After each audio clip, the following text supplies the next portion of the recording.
Welcome back to Denver 7. 'Tis the season, well, to get sick. I certainly did in the last couple of weeks. So we wanted to learn more about upper respiratory infections this time of year. Seems like they're going around. Oh, yeah. So joining us live in studio this morning from Boulder Community Health is Dr. Jason Cannell. Thank you so much for being here. Oh, you're welcome. It's that time of year. It's between the kids and us. Oh, yeah. Seems like someone in the house is sick. Why does it happen in the wintertime? Yeah, so the underlying etiology, the reason why we develop these respiratory infections is really quite unclear at this point. There's historically we've believed that the change in the temperatures has contributed to it. We certainly know that certain populations are a little more susceptible to it, i.e. those who have underlying medical conditions or immunosuppressive disorders or even medications that they take. But we're all exposed to it. We're all at risk for it. The viruses that cause the common cold and upper respiratory tract infections are very, very common.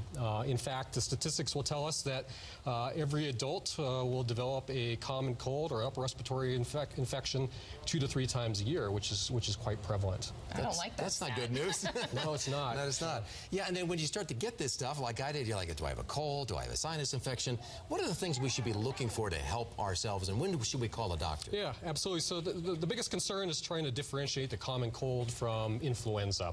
The difficult part is they manifest themselves clinically very similar. Influenza tends to manifest itself with worsening symptoms, i.e.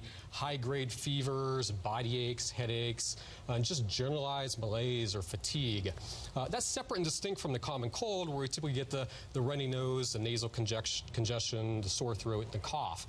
So differentiating influenza from the common cold is important because influenza is something we really want to identify and treat, or at least reduce the potential for long-term complications. So differentiating between the two is most important. And when do you call a doctor for this? So typically we call Doctor 1 if you have underlying medical problems. So multiple medical problems, medications that reduce your immune system. If you're pregnant, if we're what we call extremes of age, so those folks under the age of 5 and greater than 65. If symptoms in that population have been present for more than 7 to 10 days, it's probably a good idea to go talk to a doctor.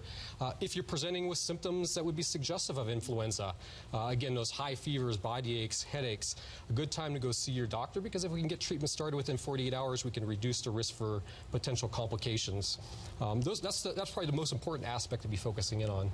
Yeah, that sounds good. A lot of people coming to you saying, please give me some medication and get me through this.